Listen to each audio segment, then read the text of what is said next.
Special meeting of the Shelton Metropolitan Parks District is now called to order. We have nothing on our consent agenda, but we do have a couple of resolutions under old business, and Mark Ziegler is going to present.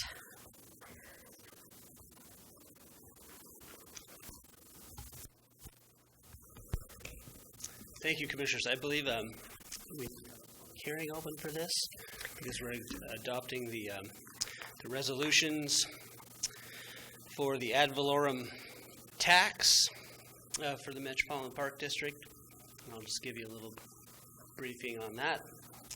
As required by state law, the Shelton Metropolitan Park District will hold the hearing associated with the preliminary budget process back on November 7th. During the hearing, the anticipated revenues and requested expenditures for the Metropolitan Park District were provided for both the current year and the ensuing year.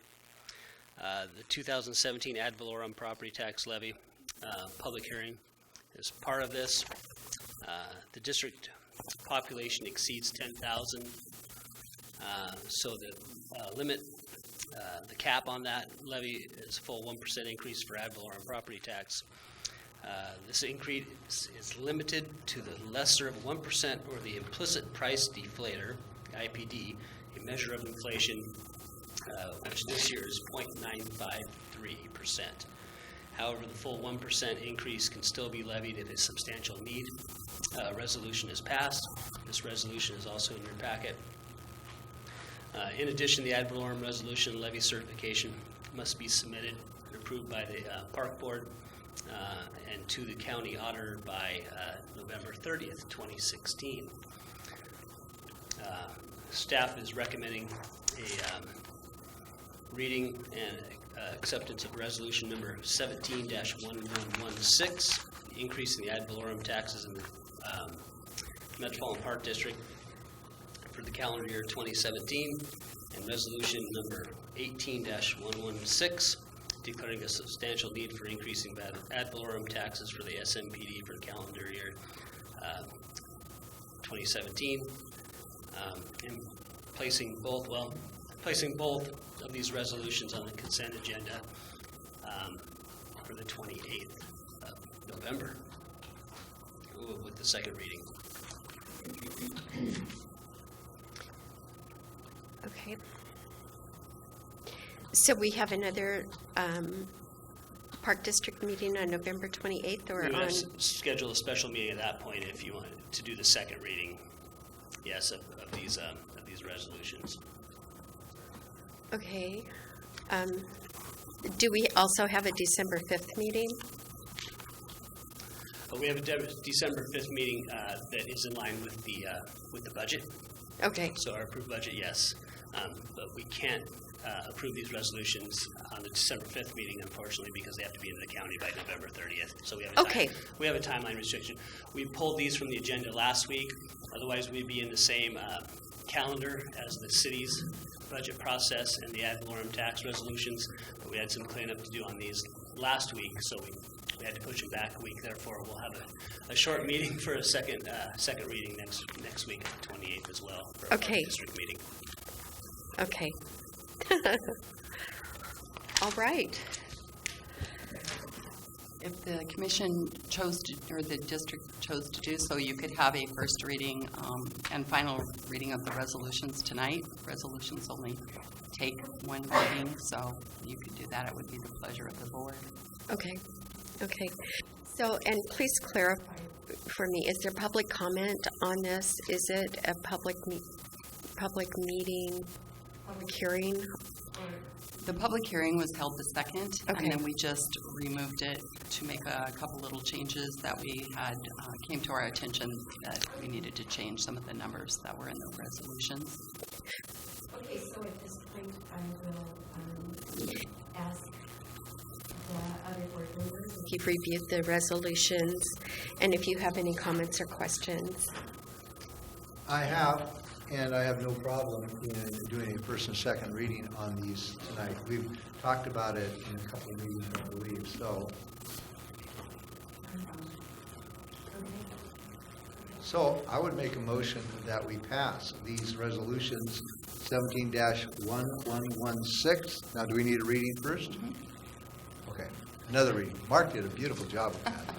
Sorry, Mark, it's nothing against you. But we it's want just Corey to give us the protocol. official reading. We're doing protocol. Yes, love that, Mark. I So, guess you would request a first and second reading. Yes. If we have a first and second reading, please, Cory. Resolution SMD 17-1116, a resolution of the Shelton Metropolitan Park District of Shelton, Washington, increasing the ad valorem taxes for calendar year 2017. Levy certification 2017, resolution SMBD 18-1116, a resolution of the Shelton Metropolitan Park District of Shelton, Washington, declaring a substantial need for increasing ad valorem taxes for the calendar year 2017. Okay. Point of clarification here, do we need to close that public hearing at this point and then vote on this? I believe the public hearing was actually closed on November 7th, so Okay. So we do need to vote on this. you could vote on this. Okay. Yes. I would make a motion that we pass these two resolutions after hearing first and second reading. And I second that. okay. No more discussion. All those in favor? Aye. Aye. Is For clarification, I would ask if we need a November 28th meeting or, At this point, no, we don't. We'll follow the city's budget schedule and have a budget approval for the SMPD at that time as well, on Okay. December 5th. December 5th. So we will cancel the quarterly meeting. That would normally be held November 28th. All right, and we have no new business. Ryan, do you have the administration report? All right, is there any general public comment? Not seeing any, so our next meeting will be December 5th, 2016 at 6 p.m. thank you. This meeting is adjourned. At this point, I would like to call to order the City of Shelton Commission meeting. And if you'd please stand with me and recite the Pledge of Allegiance. I pledge allegiance to the flag of the United States of America and to the republic for which it stands, one nation, under God, indivisible, with liberty and justice for all. Before we start our meeting tonight, we're going to change our agenda. We're going to be removing items number 1 and 2 under new business, and we will bring them back at a later date. So the first item is commission reports and an introduction, and I would like to turn that meeting over to our management assistant, Vicki Look. Or our manager, Ryan, either one.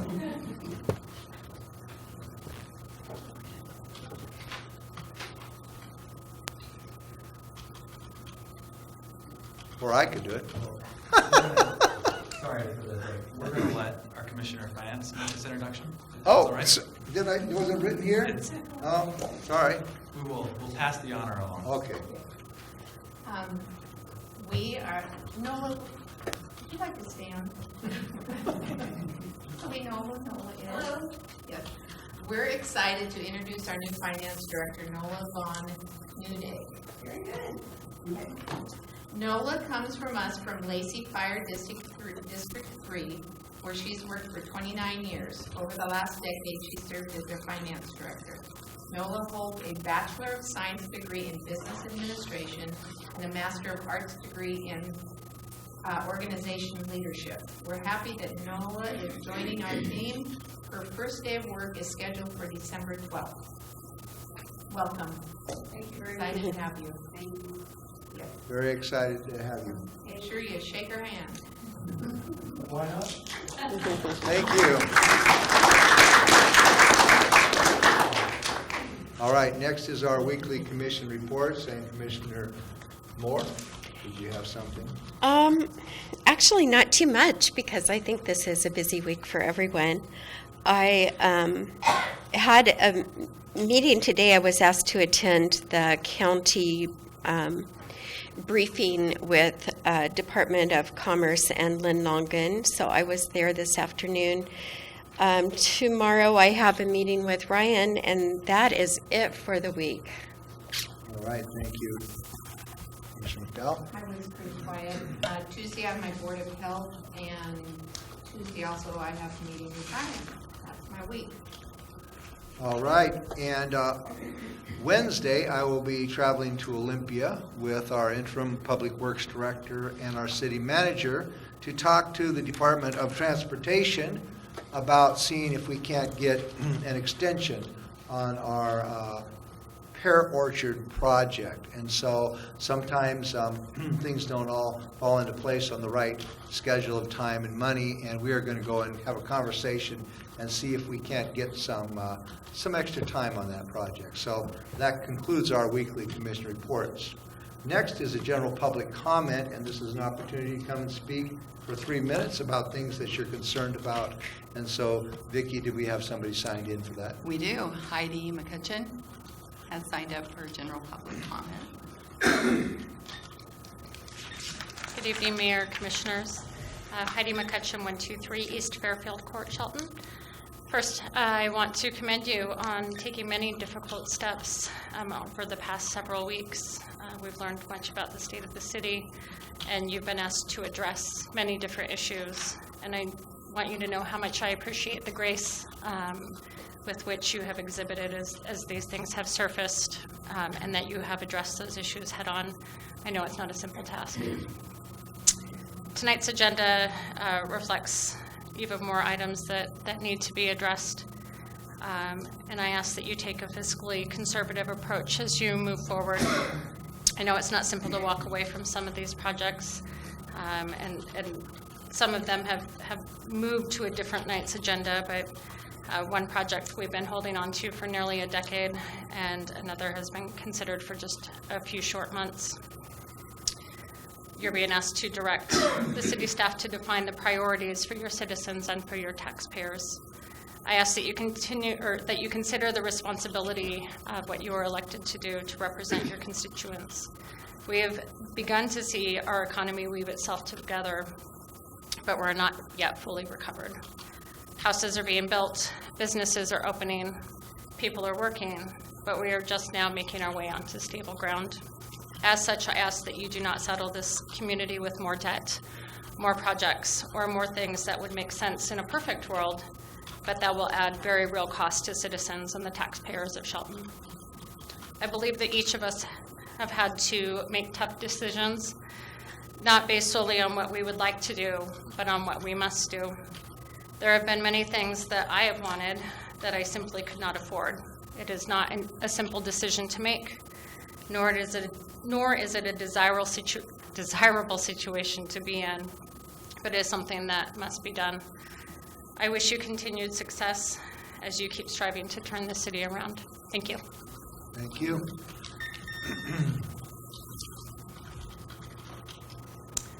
No others have No signed others? up. Okay. Thank you very much. All right, it looks like we might be ready for a reading of the consent agenda. Are we ready for reading the consent agenda? Yes. Yes. Could we please have that? Consent agenda. Payroll warrants number 2883 through 3028 and 12763 through 12766 and 12951 through 12973 in the amount of $637,587,587.91. Vouchers numbered 13025 through 13118 in the amount of $317,000, $317,303.13. Okay, is there a motion to approve the consent agenda? I move that we Approve the consent agenda as read. I second that. There's a motion and a second. Any further discussion? Hearing none, all those in favor signify by saying aye. Aye. Aye. Opposed? The agenda passes.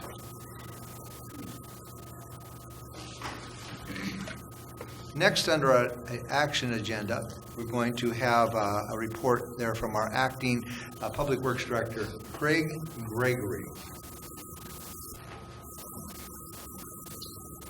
Mayor, Commissioners, last week we brought forward a briefing on the interlocal agreement between the City of Shelton and Mason County to further treat digested sludge into Class A biosolids. And do you have any further questions for me at this point on that briefing? I do have a question. I wonder if we have any type of income estimate as to how much this will generate? We do not at this point. It's fairly unclear from Mason County on how much they will actually be bringing to our facility. Okay, and then I notice here that we've been approached by 2 other communities. We've actually been approached by a few others, even really? besides the ones that are listed. And then I have kind of a basic question about this: is how is it transported? It will be trucked in via tanker truck, and then dispersed into our digester through a 4-inch meter, and then it will be pumped up to the biosolids dryer building adjacent to the main plant. Okay. I guess I had a question. So, I'm very satisfied with the additional income, obviously, and that we're putting to use something that, a piece of machinery that we purchased. And, but I think that it's, that we have to think about as we progress, we need to report and see how this goes because, we've got to make sure that we can handle everything, it goes in time. So how much we can't take the whole world, but basically income is a good thing. And so I think that as we see how this works out, we take one city at a time and see, just so that everything kind of, and we want to sell it for $100 a bag and all that stuff. Sure, certainly, and we will be tracking all of our costs and additional revenue, and we will certainly report back. One city at a time? Thank you. The only thing I have is I'd kind of like to have an income estimate eventually. Maybe you can figure that out. But it'll We have bring asked- into the city. We have asked Mason County for projections on how much they will be bringing to us. That would be the only way that we would have an idea of Okay. what that revenue might be. Okay. And they have been unclear at this point of how much they will be bringing to us. Okay. And then I caution that I don't want this to cost more to the city than what we are making off of this. I will guarantee you. Upkeep on, the machines and everything that goes along with that. We have figured everything from overhead of employees to testing, to the depreciation of not only the building but the equipment in it. Okay. And finance has reviewed that, all of those financial statements Okay. from us. Sounds good. All right. Thank you very much. Now we have an opportunity, any public comment about this specific item. If anybody would like to talk about it, just have to sign in on the list over there. So if you'd like to talk about sludge, come on up and talk to us.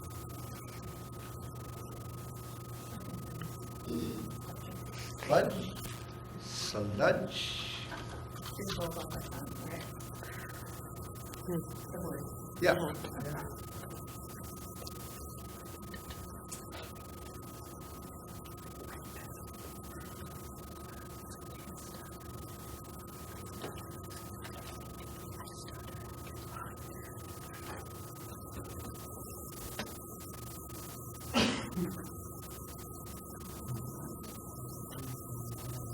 Yeah, music. Do the background here. Talk about it.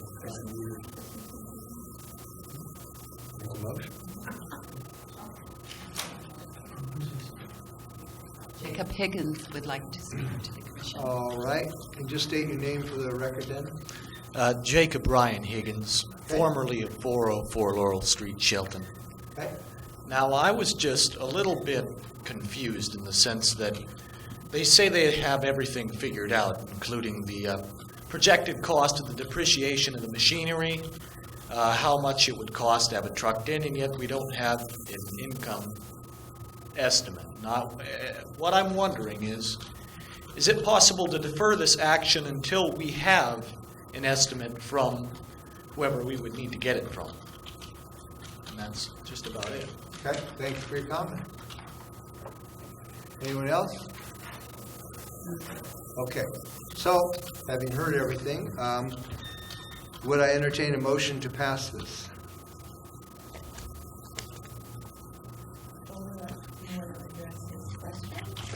No, public comment. Okay, And, I mean, we can address it in our vote.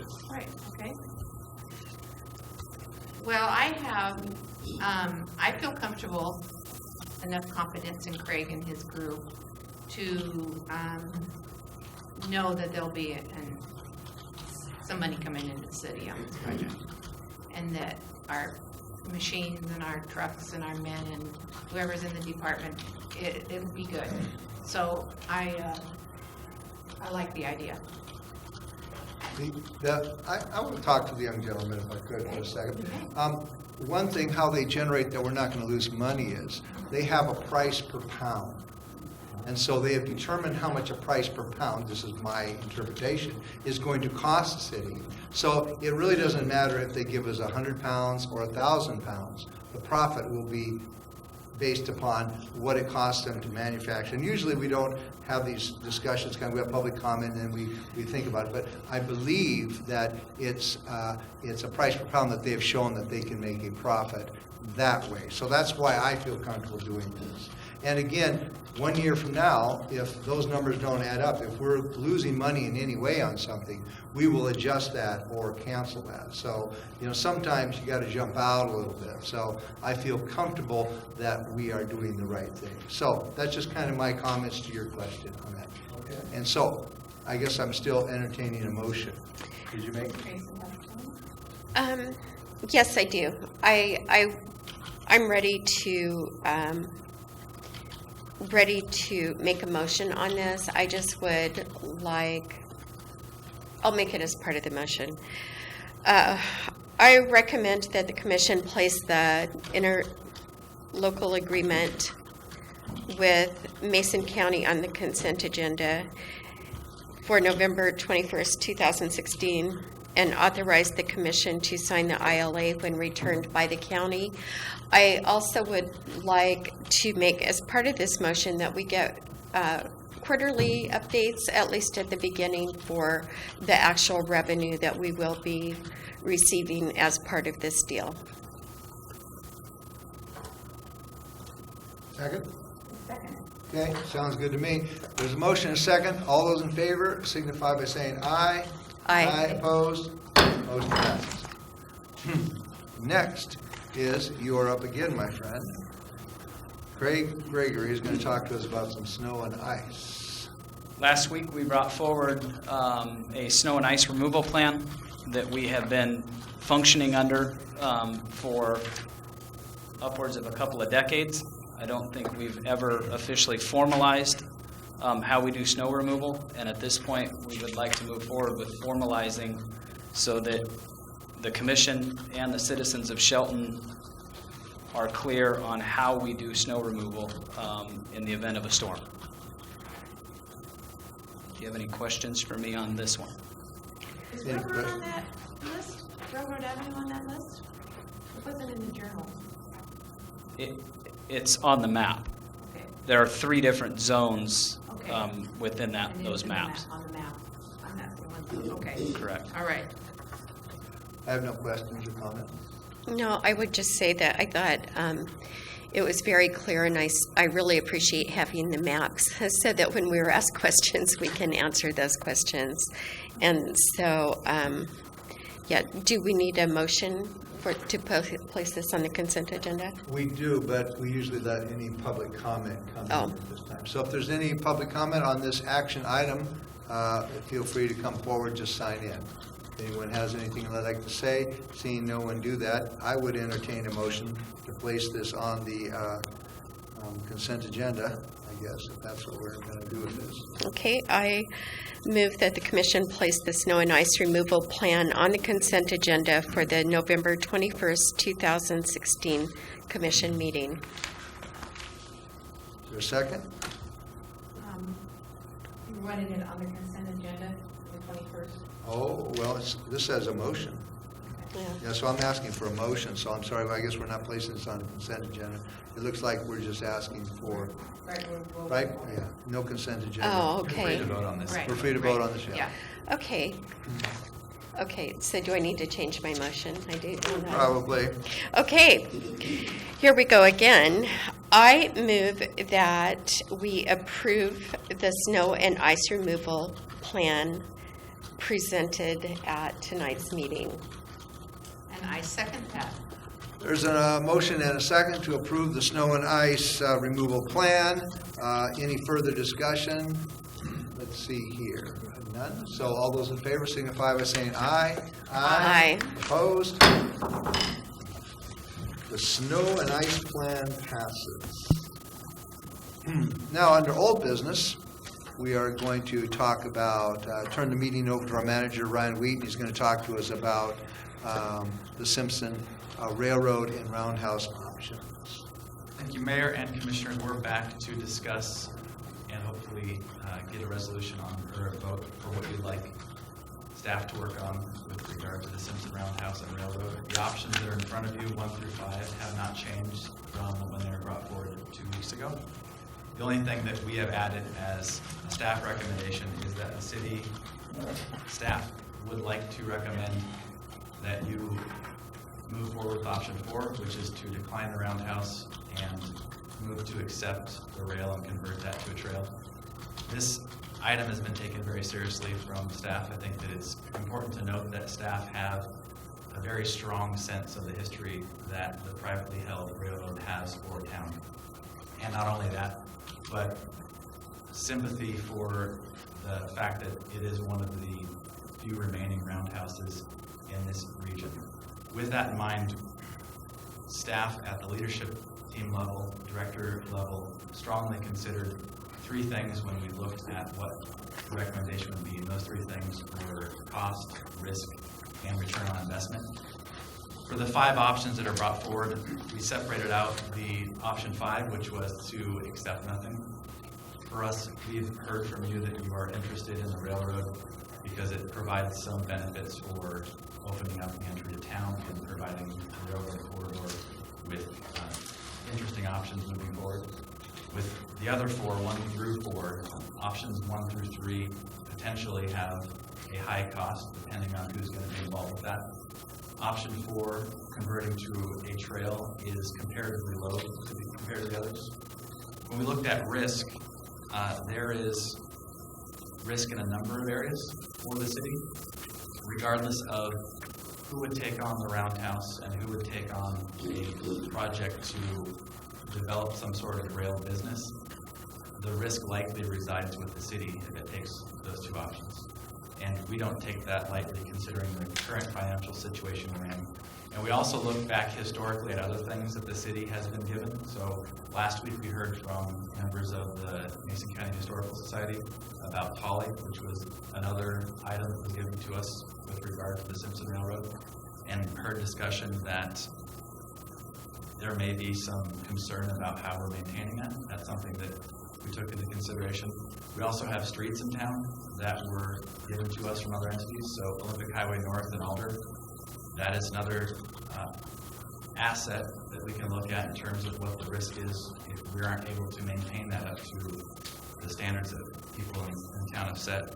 And then the last that we've talked about were some of the parklands that have been donated to us that we have but have not been able to develop to the standard of people around town. Also, we looked at the return on investment. So discussion about exploring some sort of railroad business and actually having an active train, while the prospects for the community are potentially positive. we couldn't figure out where the city of Shelton would benefit directly.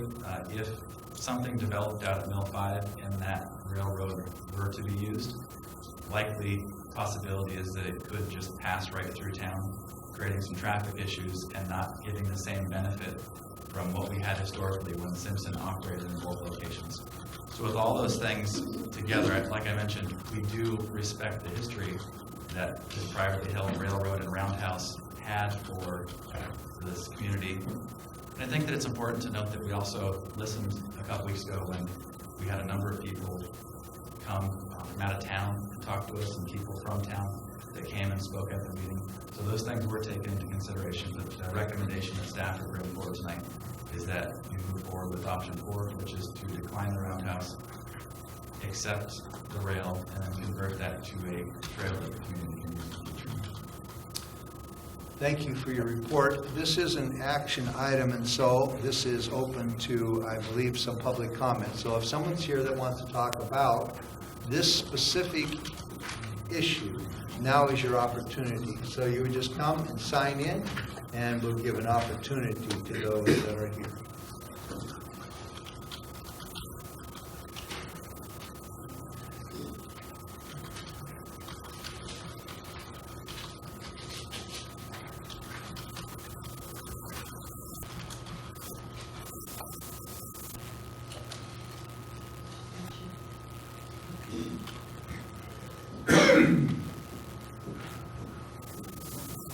We could probably have somebody start talking if we had the first person sign in, Vicki, Yes. while they're signing in. Josh Higgins is first. No, that's Jacob Ryan. Okay? Yes. Now, I've looked at the options, and I'm aware that some of it may appear expensive. However, we may divvy this off to a volunteer organization who would pay these costs via grants. And I simply suggest that we look at this from a standpoint which is mainly cultural.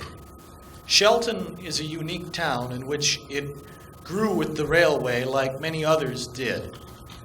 However, we possess a railroad which still exists, something that's a rarity if you compare it to places like Forks and Seku, which have references to railroads and place names, but nothing physical. And therefore, I suggest that we look at this from the standpoint of remembering that it's called Railroad Avenue for a reason.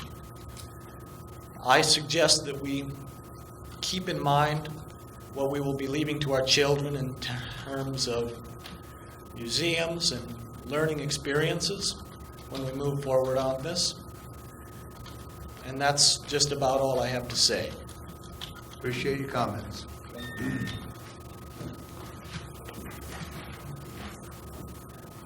Just state your name for the record, please. Melanie Bacala. I am a business owner in the city of Shelton, and I am co-chair of the Visioning Committee.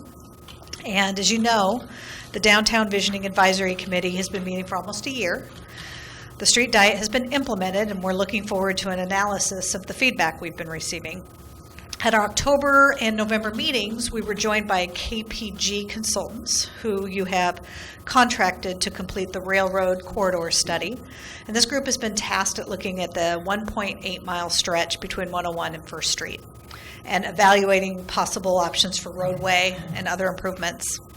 The Visioning Advisory Committee is committed to working hand in hand with KPG to make sure we avoid duplication and end up with a clear vision for all of railroad when we're done. So this is really an exciting time for our city. And as chair of the Visioning Committee, I thank you for making a decision tonight, because it's timely in terms of our process and key to a lot of other issues. So we look forward to clear direction today from the commission so that we can hit the ground running in January and be able to make significant progress in 2017 toward both the vision and answering feasibility questions related to that vision. Thank you. Thank you very much.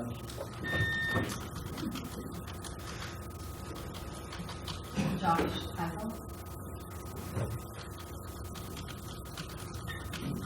Higgins. My name is Josh Coble. I've been up here before on this issue. I I'm really hoping that we make the right decision here tonight. I have done some research, and like I said, the exorbitant costs that have been discussed before by the feasibility study, etc., they're just they're way out of line with the operating costs of running one of these railroads as a museum or a private enterprise, which could also handle freight traffic as well. I shared some of these, some operating costs with Ms. McDowell in an email this morning in regards to some of the other heritage operations in the area. And I've also mentioned before that if the city was to take ownership of these properties, the operation could be leased out to a private entity, be it a for-profit corporation or a non-profit corporation. That would be to say that all maintenance responsibilities, all environmental responsibilities, all access responsibilities would fall upon the private entity, with the city just becoming the owner of the assets, whereas the private entity would become steward of these assets, and we could make them beneficial for the entire Shelton community by ways of creating several jobs, and not a whole lot of jobs, but several jobs from a railroad. Cultural, an additional cultural benefit by creating a museum and an experience that would draw people into the community. It would also give people within the community something to experience and really celebrate where they've come from and where the city can go from here. This is another benefit would be museums provide volunteer opportunities, which can also endow craft skills and trade skills to people of all walks of life, which would also enable many people in the city of Shelton to get a skill that they might not otherwise have, or maybe didn't even think they could get, and would also help people transition into other jobs, which I feel would be beneficial with the recent loss of all the jobs from Simpson closing in 03 and 05. Like I say, I just really hope that all this is taken into consideration, and I hope we make the right decision here tonight. Thank you. Thank you.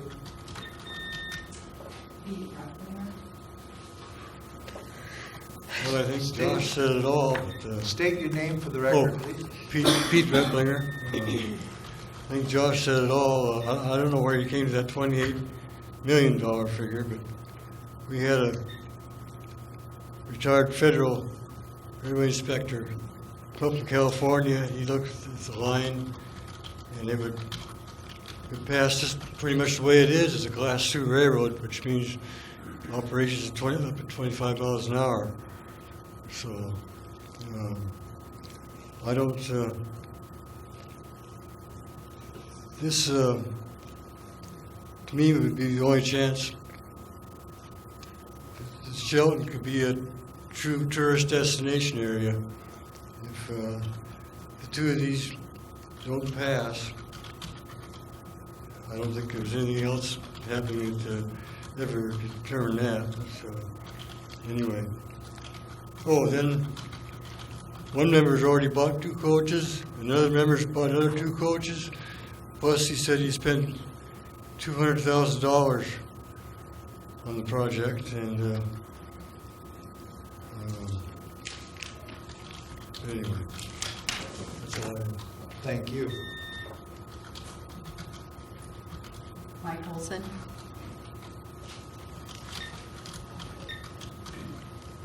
Mike Olson. I find myself here for the 3rd time in the 30, 40 years I've lived here, looking at the destruction of another historic property. I thought we kind of learned something over the time. You know, first we lost a gym, then we lost a church, and now we're facing losing a roundhouse. I don't know why you would be in such a hurry to make a decision on something that's not going anywhere.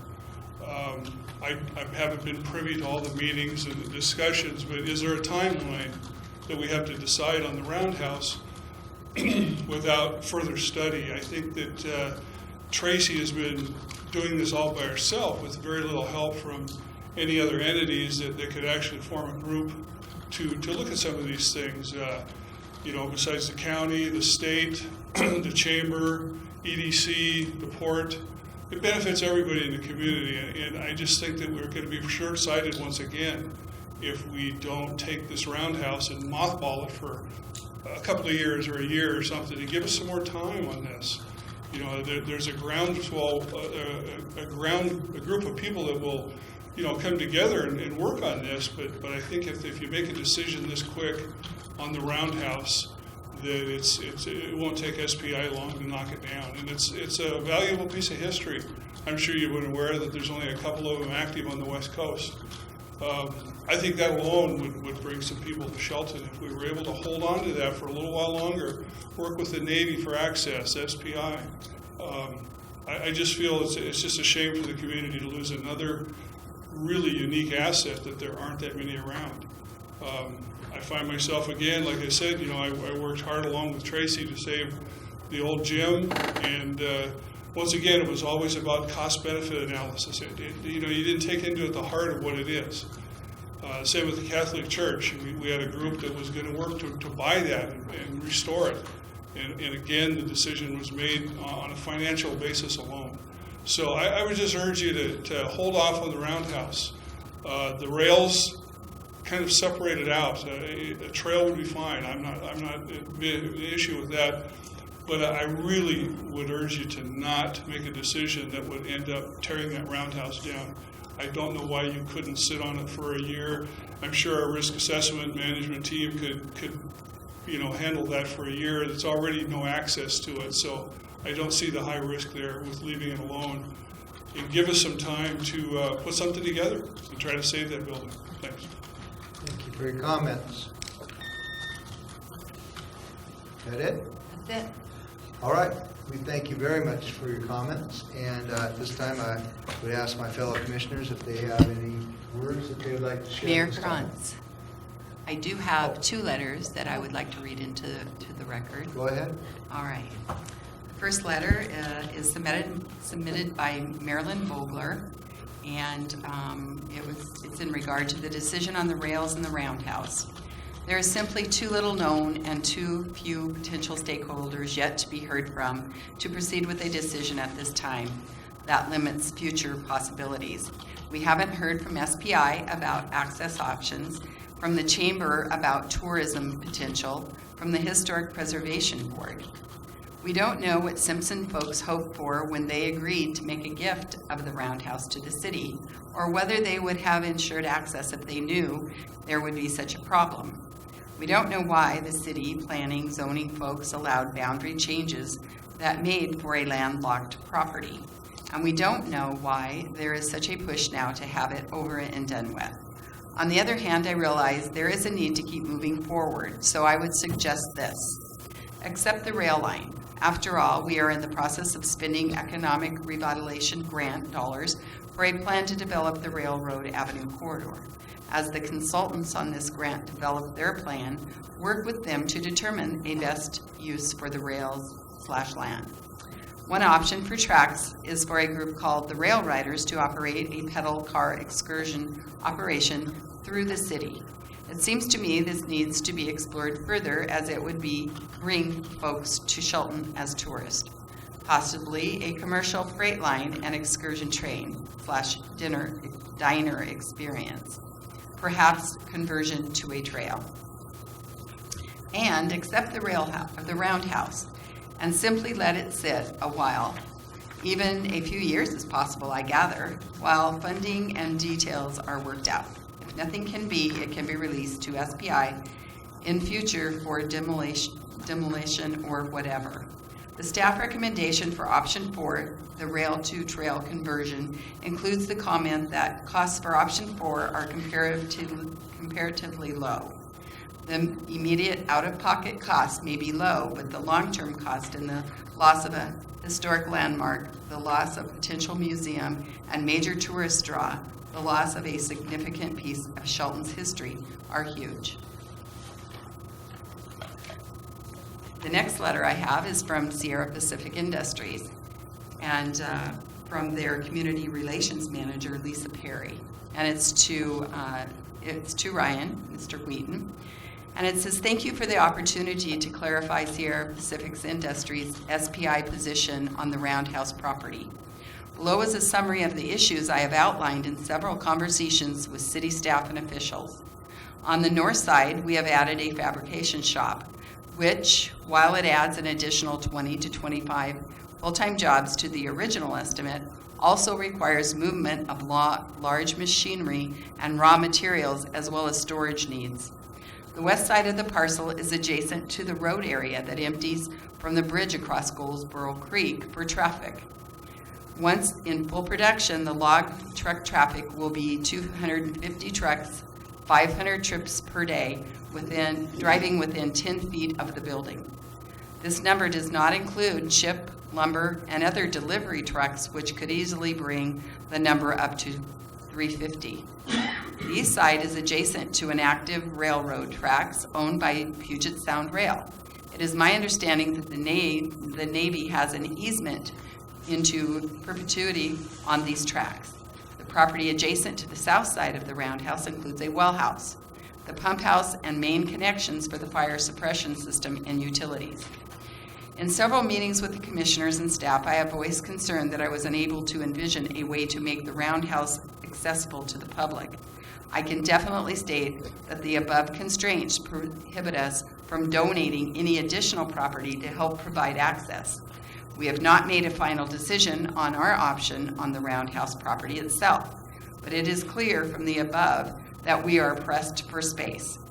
We are committed to continuing to work with the city and other partners to explore ways to utilize the historic train equipment to honor this legacy, and would also like to voice our support for alternative uses of the rail corridor, including a trail project. We fully understand the history and legacy of the property and wish that it was located in a different section of the property with more flexibility. SPI is committed to being a positive addition to this community and truly hope that the addition of 200 family wage jobs in 2017 will be a step forward in the economic recovery of the region. All right, thank you very much. Excuse me, Vicki, would you reread just the portion about the equipment, the rail equipment? There was a sentence or two about that.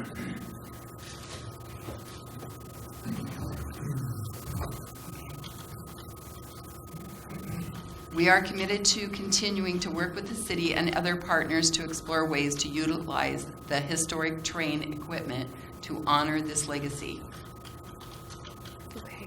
Okay, thank you. All right, Commissioner Moore. Oh, are you going to let me go first? Okay.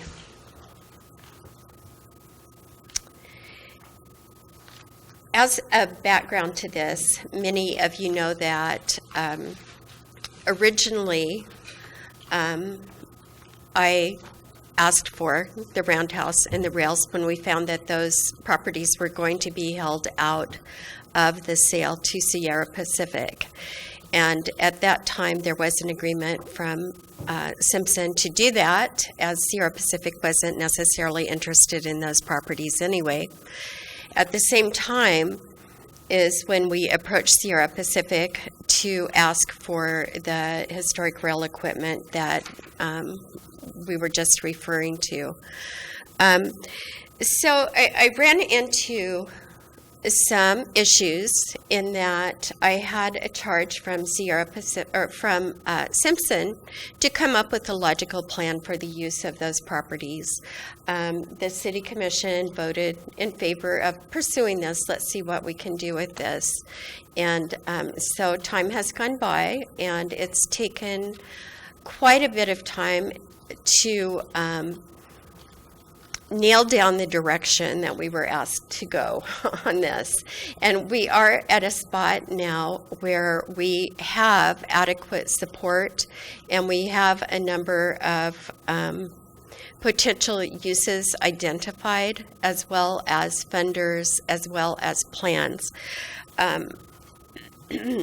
Simpson has been very helpful through contracting for the Roundhouse feasibility study, which helped us out a lot. I will say that the numbers given in that study were for a final product and a top-of-the-line product, as if we had the money to actually spend millions of dollars up front, which we obviously do not.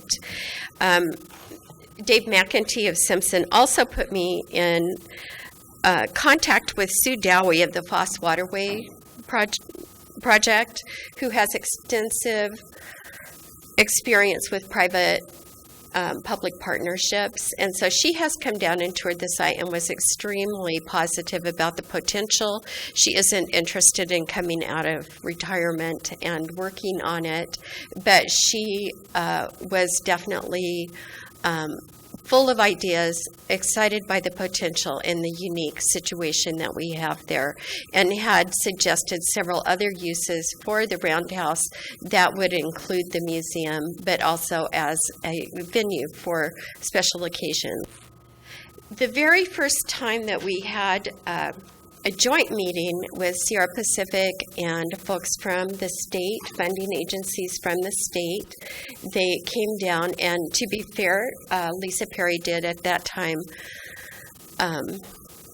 express that she had concerns about the location of the Roundhouse and the limited space there. She suggested that we plan for, ultimately when we have a museum in place, to have a pedestrian overpass, which we have been working on identifying a plan and sources of funding for that, so that the only access needed to the Roundhouse is for people who are actually working there, trucks, delivery, that type of thing.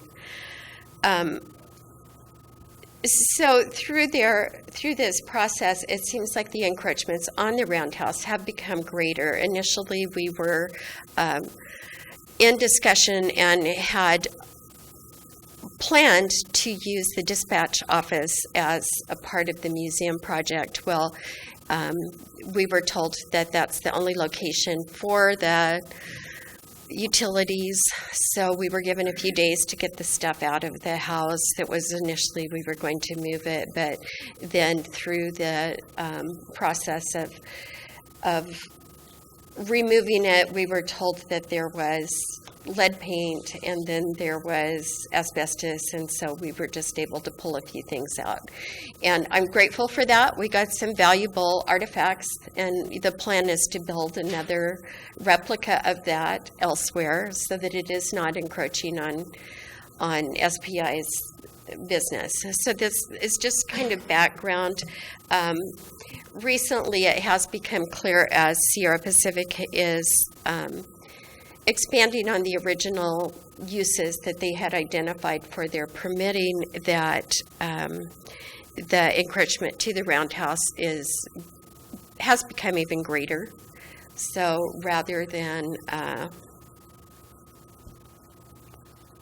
making our project easier, it's made it more difficult and put up more roadblocks. So while I appreciate their words that have said that they are supportive, it's difficult to find a way to work with that. But that does not mean that the Roundhouse is not still offered to the city. So we do have some options there. And we have worked to, like I said, in the way of identifying potential other easement or access through passage, we have identified ways we can do that. Now, I attended in October an Infrastructure Assistance Coordinating Council conference in Wenatchee. And this is an awesome opportunity for us. I go for other reasons because it involves all infrastructure and potential funding and the latest trends in infrastructure.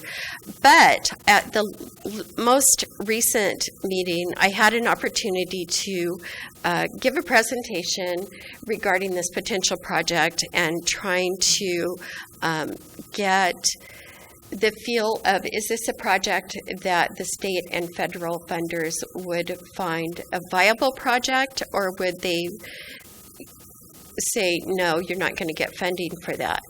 Well, after meeting with representatives from at least 15 projects, they were very supportive, very, very supportive, especially given that the different potential uses that we could have in the Roundhouse, such as a working museum, training programs for students wanting to learn more about the rail business, partnership with Olympic College and with the high school for students wanting to learn the hands-on type training. So there is a lot of interest. There is potential funding available. It would take about a year, and the city would have to have ownership of the property. You can't get money to develop someone else's property. So there's that. So that's all very, very doable. And as a matter of fact, today I ran into someone from Department of Commerce, and they had been talking about the project in their office, and she had been asked if she had any money at this point to give, and she didn't, not until next year. But she said that that is a project that they're discussing. So as part of the Roundhouse, I think we need to be clear that we do have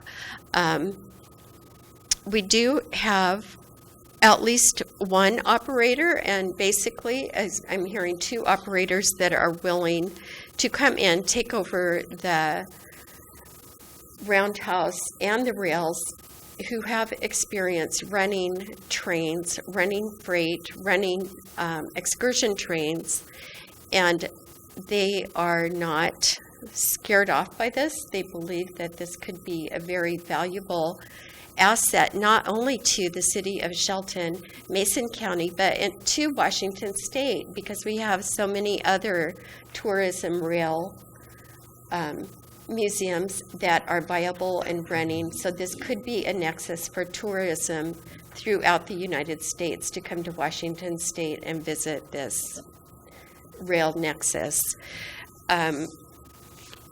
So there are many possibilities for that. I have some questions about I'll go to that later. I also want to point out, too, that we do have a company that is very eager to come here right now, the Oregon Rail Riders, that have come, have visited, have taken their, they're not quite bikes, they're like lightweight aluminum cars that are pedal cars that run on the rails. They run one out of Joseph, Oregon, and one out of Tillamook, Oregon. The numbers are they attract 80 people per day who come into their city from outside to do this rail excursion in Joseph, and in Tillamook it's 100 to 120 per day. They carry their own liability insurance. They maintain the tracks for their use. Granted, their cars are lighter weight than a rail car would be, but they do maintain that, and they provide flaggers for intersections. So they're very safety conscious. They do have the full amount of liability that they're required to have to run on federal rails. So we have these options. They're very interested in coming. And I look at that, they want a 5-year contract. And that would at least give us 5 years to attract and to identify a feasible operator for our rails so that we would not lose that valuable resource. The Rails to Trails program is great, that's fun. Everybody likes trails. I like trails. Everybody who knows I've worked toward urban trails for the whole time I've been on the commission and been very supportive of that. But I think we also, because of our economic climate, have to look at what is the highest and best value. And the highest and best value is if we can have a commercial line servicing both excursion rail and freight rail when that is needed again. And it makes no sense to pull that out and lose that potential forever if we do that for a short-term fix for a current problem, which is that we are financially strapped right now.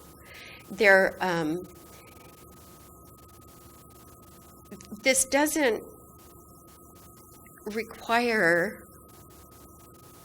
capital from the city. The operators would be responsible for the maintenance and for the liability insurance for both the roundhouse and for the rails when we are able to get a contract with an operator. So the gamble to the city is not that great. I have been in conversation with Simpson quite a bit, and I was actually encouraged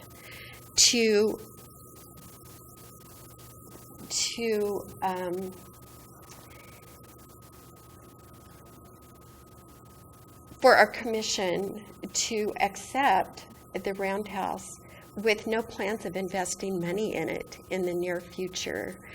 Their roundhouse could sit there for several years as we work out funding. I don't think it would be several years because I think there's enough interest right now from people coming in wanting to run a business through there. So we could accept that building and then just let it sit. They have assured me there's nothing that is going to happen in the near future that cannot be maintained later. Granted, the maintenance costs will be greater once we start renovating the building, but it's not going to fall in. And if this does not work, if we were to take the roundhouse and the rails, and for some reason it doesn't work, Sierra Pacific is still going to want that property. They have the first right of refusal right now. So I have been assured by Simpson that if we did this effort without investment from the city initially, that would buy us time. We have the granting agencies who have promised money and help, and this is part of the discussion in the state. And then we are not losing an asset that we can never regain. And I would just like to say also that having Mike brought it up, not 1 week ever goes by that I don't have an impassioned cry from someone in our community that the gymnasium was torn down. That was a building that was usable, that had lots of use left in it. It was just a quick and easy, not really because it was a big fight, but it was a quick monetary gain for the school district rather than applying or allowing the grants that could have restructured and reused that building that it was torn down and wasted. And now on that site, we have portables and broken dreams.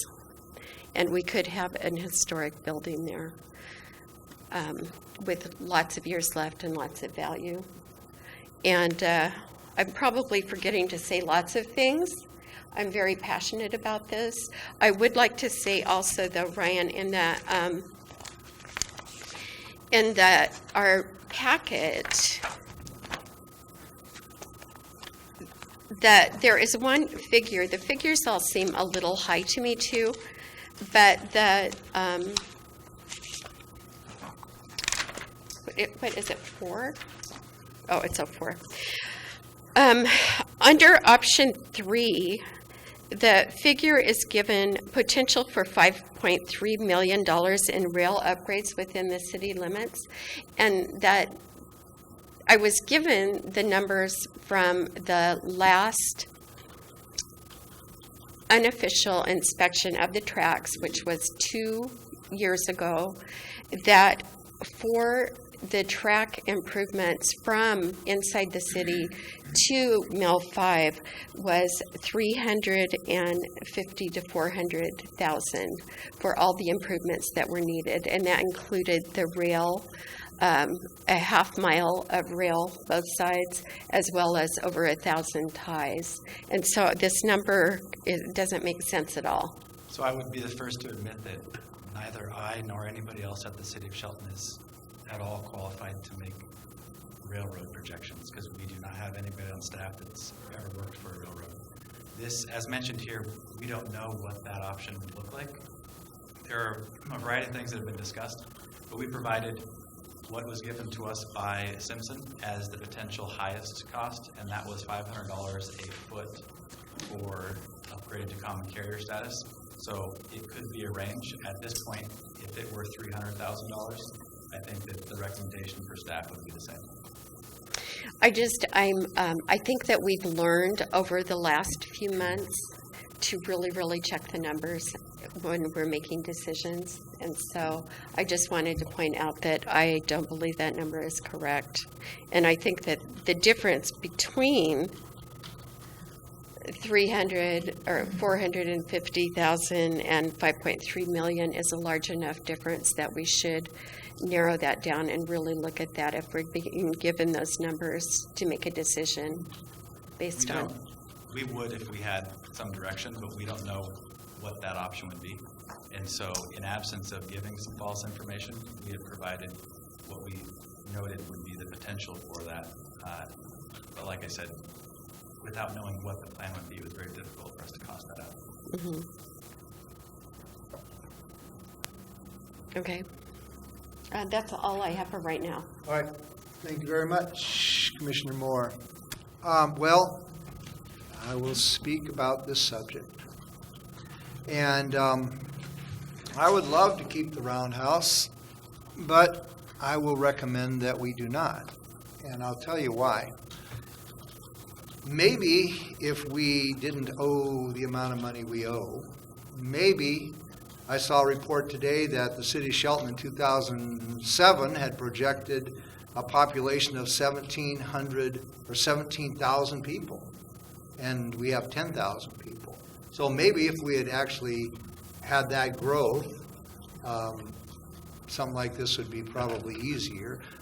Maybe had we not lost a couple of mills and now are getting one mill with about 1/2 the amount of employees back, and maybe if we weren't about in the process of giving back grant money on projects we can't fix and finish, maybe if Shelton Hills was up and operating right now, maybe if we had some money. I have been consistent, probably the most consistent person I know, about the fact that for 10 years I've been saying we have to get our fiscal house in order. We cannot take risks on any financial decisions based on what we're thinking a nice idea would be like in the future. We have to base it upon our history, on what has happened in the past. And we, unfortunately, are in a situation where we are, and we will, dig ourselves out of a huge debt. And so that's my main reason. It's not just that we couldn't get access to it or that this would happen, but we have liability issues and just a lot of issues. And so I will follow the recommendations of our staff to take the rail to trail conversion, but to say no on the roundhouse. And I can honestly say that only one person outside of a few people in this passionate core group, only one person has mentioned to me in the past year about the roundhouse. Only one person talked about it, and they said that they didn't think that we should do it. And so we will not make everybody happy. If we went that way, we wouldn't make people happy. If we went this way, we wouldn't make people happy. But we as commissioners have to represent, I have to represent all the people that are sitting in their homes tonight. And what is the most important thing to them? The most important thing is that we do not continue to raise their water and sewer and garbage bills. The most important thing is that they have a nice, safe, secure city and to live in, and provides them opportunities for employment, and that we get Sahara Pacific up and running real quick. The most important thing for them is that they have a city that takes care of their basic needs. And so I just cannot support that, and I have no problem in saying that it's just, we're not in a position to be able to do this. If we were Redmond or Woodinville or someplace, that had their fiscal house in order and we had some other issues that might have made it easier, but representing this city, I would have to say that it is even a stretch for me to look at, if we did the option 4, which I would be happy to sign on to, we still got to come up with $300,000. And in my opinion, that has to be 100% volunteer. And I don't, that's stretching my limits. So the possibility of 28 million or 10 million or 5 million or whatever, I just don't, I think it would not be prudent for us to jump out into this world. We have to base our decisions on reality, and unfortunately, we have jumped way farther than what we ever should have jumped with this city, and that's why I ran for mayor. And so I would be consistent in my beliefs that we need to look at everything we buy, and if it's going to make us money, we get it. If it's not going to make us money, guaranteed, 100% with no liability. And so I just cannot go along with it at this time. So that's my speech. But the prices weren't reality. We had testimony. No, we don't speak from there, sir. Thank you. Commissioner McDowell? Yeah? Okay, so this is where I'm coming from.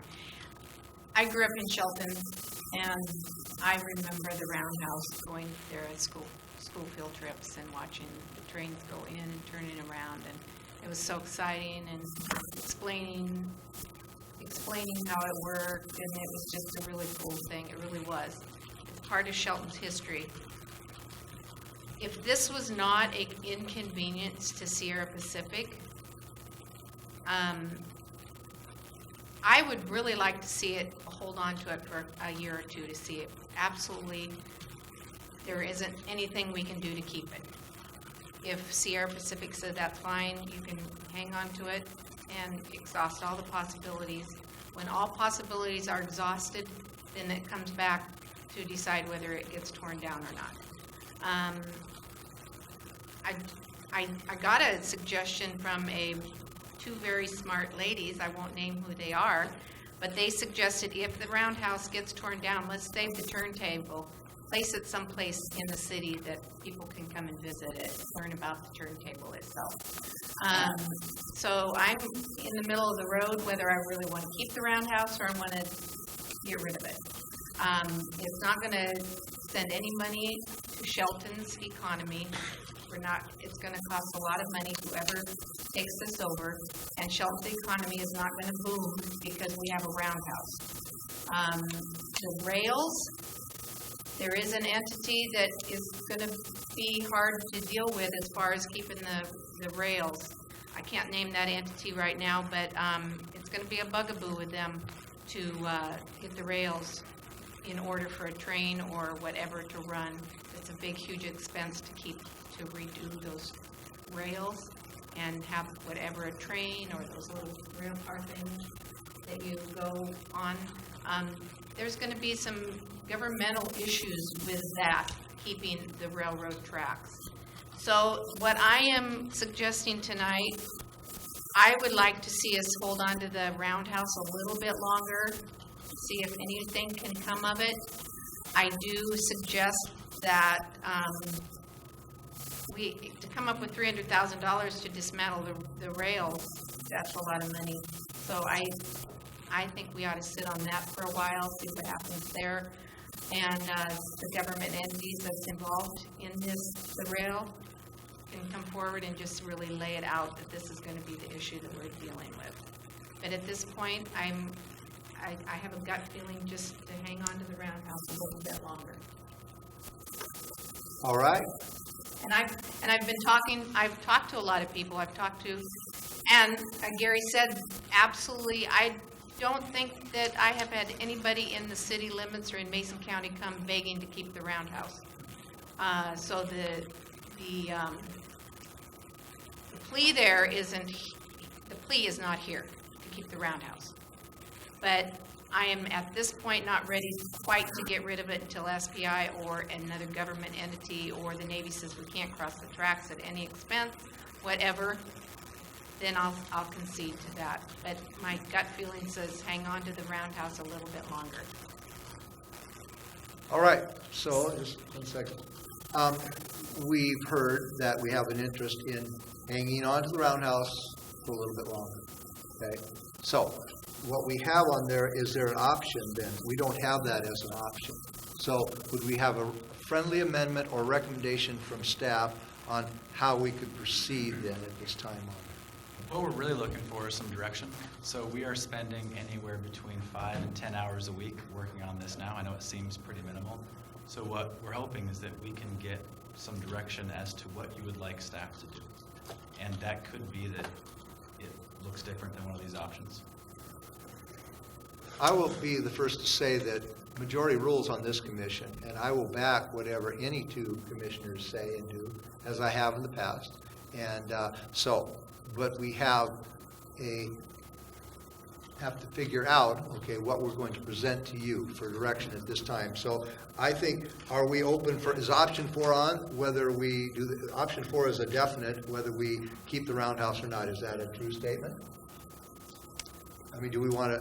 You're at liberty to change and come up with your own motion if you guys want to. Okay. Okay, so we had we had all three of us supporting a rail to trail conversion. No. We didn't?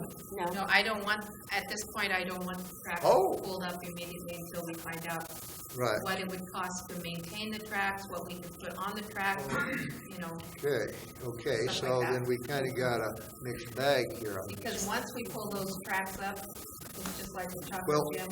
just isn't going point down. of color, I don't think we accept the track. I don't think we pull them up right away. Right. Right, I think we just accept it. But at this point, we're kind of back to the drawing board. It appears we accept nothing at the moment, other than we are prolonging the discussion on keeping the roundhouse. I don't know.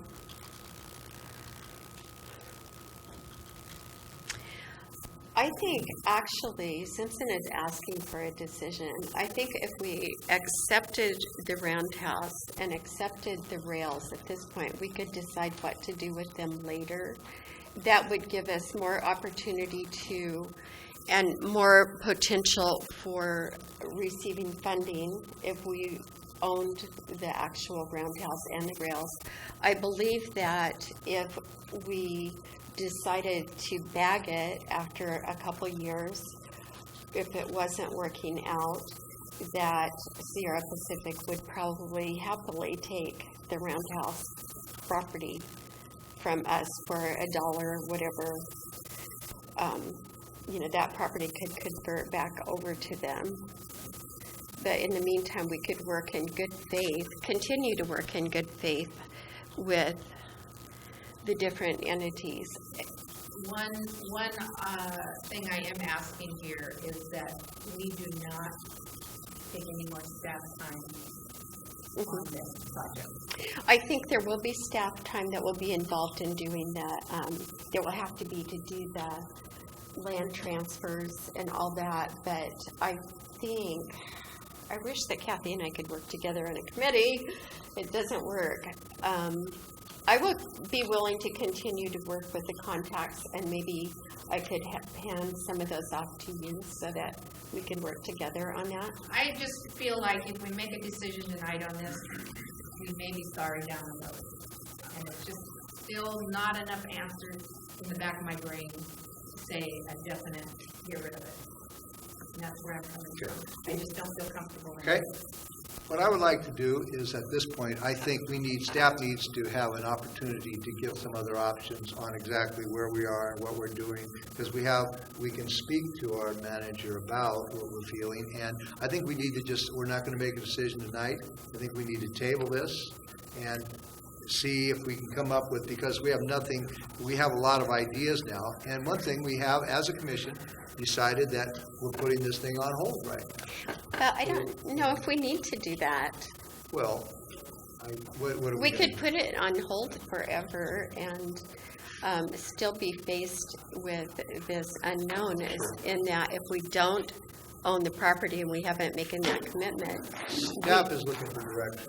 So I mean, we have to give them direction, and I will support whatever two people want to do, but we have a conflict, we need some time to get your ideas together on what you're going to do. So I think that you have questions, she has questions, you're talking about no staff time, well, that's a big question. Yeah. So if the direction is for us to look at other options, we can bring those forward in the next week or two. I'm ready to make a motion right now. What would the motion be? You're not quite. What would your motion be? My motion would be that we continue working with Simpson to take the properties, that we then have the Roundhouse so that we can explore the funding opportunities that are currently being offered, and also to explore the operators who are interested in coming in and operating the Roundhouse and the rails. One thing I will say is that if it comes to where it's in such an inconvenient spot right now, the Roundhouse. I mean, if it was anywhere else, probably would be fine, but I don't want it to be a huge inconvenience with SBI and their operations. And that's what I'm concerned about also. Well, they've already stated that it is inconvenient, but I think that they're working under the assumption that it may not be there, that the Roundhouse may not be there. So I'm not sure that all the options are being explored for what they can do to work their operations around it. With the quickly fighting, I'm thinking about the swimming pool issue, in Shelton. If we had just said, okay, let's go with the school board and say, we can't do anything, we just can't do anything. It would have been drained and filled with cement and something would have happened. We would not have happened, and the community came together on that. Now, we don't have the same people coming together on the Roundhouse issue. I wish we did. More passion in this project. But I just deep down, just nagging, I would probably kick myself if I voted to scrap the Roundhouse and see what happens. So I'm not clear on your motion, Commissioner Moore, because it doesn't sound like we are totally on the same, even you two are totally on the same track at the moment to make a motion. I would table this for a week or two, put it under old business. We got to think about this. Yeah, well, I haven't made the motion yet. Oh. It's just not certain she's ready to make a decision. Yeah, I'm not. So my motion is Not what we're talking about right now. I think we should table this for another couple weeks. You're comfortable doing that if we need to bring back some of that. Okay, that and how much staff time, but without direction, you don't know what staff time will need to be put into this. It's hard to say, but either way, whether you vote on something now or whether you off, it will be staff time. Okay. There you go.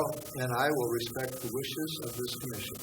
Okay, and so as far as direction that I would like to see the staff take, I would like to see some of the questions answered as far as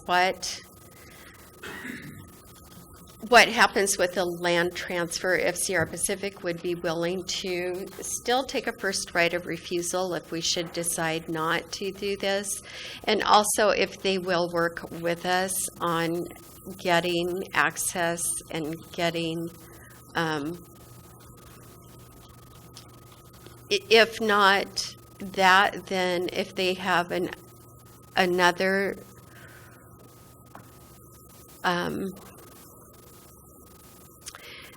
idea as to where we could put the materials that they have so graciously given us for a museum, if they have other property that they would be willing to use, or if they would be willing to make a financial donation for a real museum if we end up having to move the museum. So at this point, are we comfortable with moving this to old business 2 weeks from today? Is that, and it gives time? Sure. The rail. It's gonna be a big expense to keep the upkeep on the rail from Shelton to the Mill 5. I can kind of answer that, is that the rail inside the city has been really well maintained. The majority of the issues that need to be looked at are from the city limits to Mill 5, and Green Diamond will have those rails. So, Green Diamond, as I understand, well, anyway. Green Diamond, as I understand, they don't want to put the money into keeping those rails. So what we would have to look at that point, gosh, Patty, roll it in. We would have to look at the fact, would Green Diamond be willing to sell those rails? Would they? I don't know, that's something that we have to talk about, but. It's definitely a I know that the consideration. rails are not gonna wanna be maintained by Green Diamond, which is understandable. It is. Yeah, I totally understand. But another option would be, if we can't keep the roundhouse, let's keep some big parts of it and place them in places up railroad somewhere that people can come in and learn about, the turntable and some other things, so. I would entertain a motion to put this under old business 2 weeks from today. I second that. Do I second You can if you want. I can't make the motion. I entertain the motion, so I you'd see, have to okay. make the motion. So I'm gonna make a motion that we come back to this, table this to 2 weeks from today, and have some more information and possibility of decisions at that point of what to do. Okay? There's a motion. Is there a second to the motion? Yes, I'll second that motion. Okay, there's a motion and a second. Any further discussion? All those in favor of tabling this issue, bringing it back under old business? Okay, in 2 sorry, and I weeks? guess Yeah. I do have some discussion on that. So I'm assuming that in this 2 weeks that we should confer with operators and potential funders and get more facts that we can get as this is moving forward. Okay. Okay. I would caution to be a little careful with talking directly with people that might be involved with any potential project, as we may have to go out for an RFP. I wouldn't want Okay. to disqualify anybody that might get unfair advantage with being involved with the planning process before we Okay. actually get to it. Yeah, I would highly recommend listening to the manager of our city and also know that there are legal ramifications any and every way you can imagine on things like this. So if you have a little white paper on how we talk to people like this, now is a cautionary time period. So we had a motion and a second. All those in favor signify by saying aye. Aye. Aye. Motion passes. All right, next a bit of information. Craig Gregory, come forward. He's going to talk to us about sludge again. Right? What's that? You're talking about sludge again, right? We are talking about sludge again. All right. Last week, we brought forward a addition to the fee schedule on page 12 of the fee schedule, highlighted in bold and red font, is the only change to the fee schedule. If that was it, if that was the only red bold print that I needed, you could have just said it at the meeting. The only change was that thing right there. I thought there was probably some other things in there. Was that the only change? Yes, sir. Well, sorry for making you go back to the drawing board. Okay. It's fine.